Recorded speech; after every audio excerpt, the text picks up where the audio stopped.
चलिए स्वागत करते हैं आपका आपके अपने चैनल आपके अपने परिवार RS एकेडमी में। जैसा कि मैं हूं राहुल और आप सब जानते होंगे।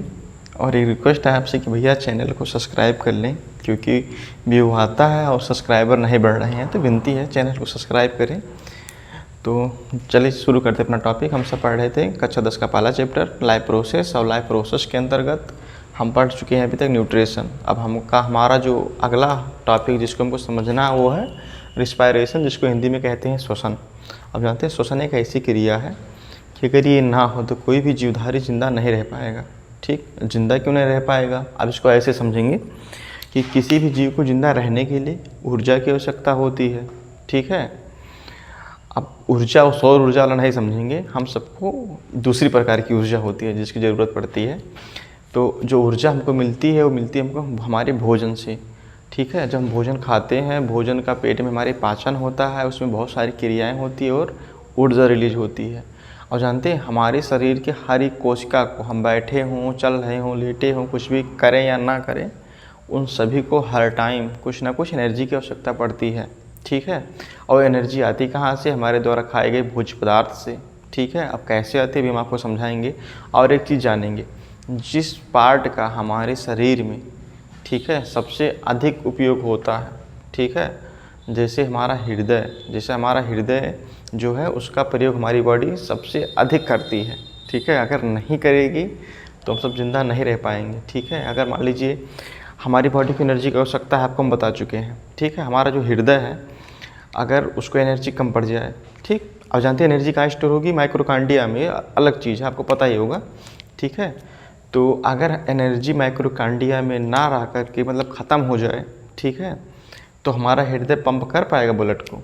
नहीं कर पाएगा। या हमारा हृदय बोले कि चलो भाई बहुत थक गए हैं, हमारे पास ऊर्जा की कमी हो गई है, तो एक आध घंटे बाद दोबारा शुरू करते हैं पंप करना, तो उतने देर में हमारे घर बाँस बल्ली सब कटना चालू हो जाएगा और हम मृत घोषित हो जाएंगे। ठीक है, तो समझेंगे। हम सब पढ़ रहे हैं श्वसन, और श्वसन को पता है ना, जो एनर्जी की हमारी बॉडी में आवश्यकता होती है, एनर्जी आती कहाँ से है? वो एनर्जी आती है हमारे खाने से। अब खाने में कैसे आती है? सीधे सीधे समझेंगे। Breakdown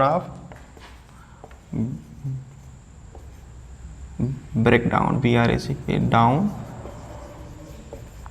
of nutrition NUTRITION। Spelling पर नहीं जाएंगे भाई, स्पेलिंग थोड़ा इधर उधर हो सकता है, लेकिन आप समझें, आपको समझाना क्या चाहते हैं।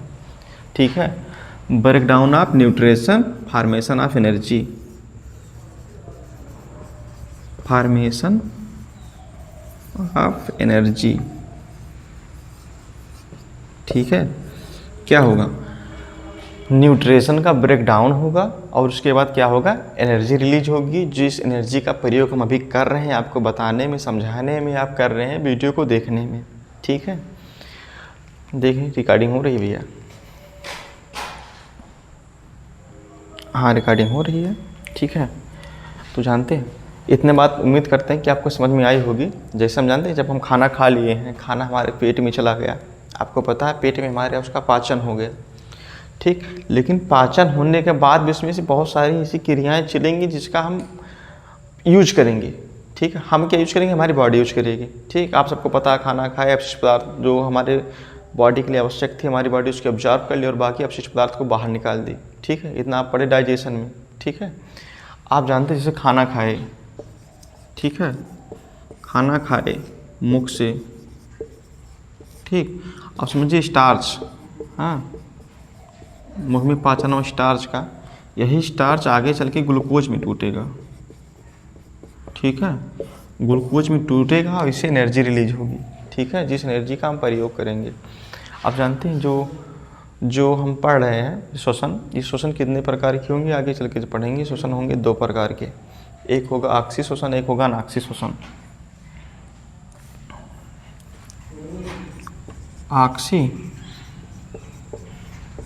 दूसरा ऑक्सी,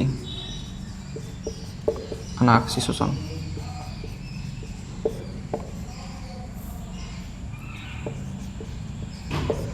ठीक है, एरोबिक एनारोबिक भी इसको कहते हैं, जानते हैं। ऑक्सी श्वसन ऐसी क्रिया होती है जिसमें, है ना, ऊर्जा रिलीज करने के लिए किसकी आवश्यकता पड़ेगी? ऑक्सीजन की आवश्यकता पड़ेगी, ठीक है। और अनाक्सी में ऑक्सीजन की आवश्यकता नहीं पड़ेगी एनर्जी रिलीज करने में, और ऑक्सी में एनर्जी रिलीज करने के लिए O2 की आवश्यकता होगी और इसमें नहीं होगी, ठीक है। अभी अगर आप पूछेंगे कि अनाक्सीय श्वसन किस में होता है, अनाक्सीय होगा ईस्ट में, ठीक है। ईस्ट हो गए, जीवाणु हो गए, है ना, ये किस में होगी? ईस्ट चुष्ट में अनाक्सीय होगी। और ऑक्सी होगी हम सब में, पेड़ पौधों में। एक चीज़ और आपको बताएंगे, देखिए भैया रिकॉर्डिंग हो रही है। एक चीज़ हम आपको और बताना चाहेंगे, जैसे हम सब श्वसन लेते हैं, हम सब के पास नाक है, एक सिस्टम है सांस लेने का जो आगे चलकर आपको हम विस्तार से बताएंगे। लेकिन पेड़ पौधों के पास नाक तो होती नहीं है, वो कैसे श्वसन लेते होंगे, है ना। तो एक बार और समझ लीजिए, पौधों में क्या होता है, रंध्र पाए जाते हैं, है ना। पौधों में क्या होगा, रंध्र पाए जाएंगे,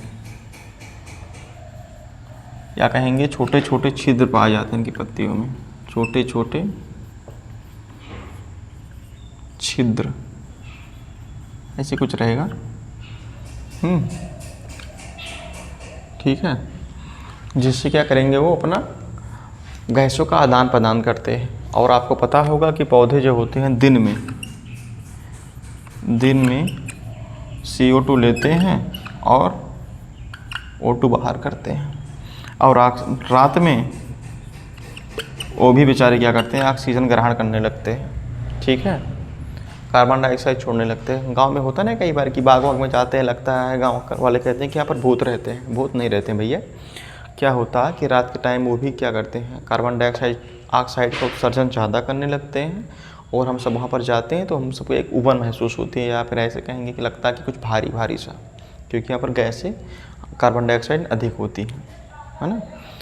तो इतना बात आपको समझ में आया होगा। ऑक्सी श्वसन जिसमें एनर्जी रिलीज करने के लिए ऑक्सीजन की आवश्यकता होगी, ठीक है, और अनाक्सी में एनर्जी रिलीज करने के लिए नहीं होगी, ठीक है। ये किस में होगा, मानव, पेड़ पौधे, और एक किस में होगा, ईस्ट टू ईस्ट में, है ना। और एक चीज़ समझेंगे, जो स्थल में रहते हैं, ठीक है, या स्थलीय जो जिसको कहेंगे हम, ठीक है, यहाँ लिख देते हैं स्थलीय। दूसरे हो गए जलीय, जो स्थल पे होंगे, ठीक है। वो कैसा वो कहाँ से करेंगे, अपना ऑक्सीजन कहाँ से प्राप्त करेंगे, पेड़ पौधों से, या पेड़ पौधों से कहेंगे, या इसको सीधे कहेंगे वायुमंडल से, ठीक है। और जो जलीय होंगे वो जल में घुलनशील ऑक्सीजन लेते हैं। एक चीज़ और जानते हैं, जो स्थलीय होते हैं, आपको पता है वायुमंडल में ऑक्सीजन 21% पाया जाता है, प्रचुर मात्रा में पाया जा रहा है, हम सब आराम से सांस ले सकते हैं। और यही पानी में क्या पाया जाता है, कम मात्रा में पाया जाता है, ठीक है।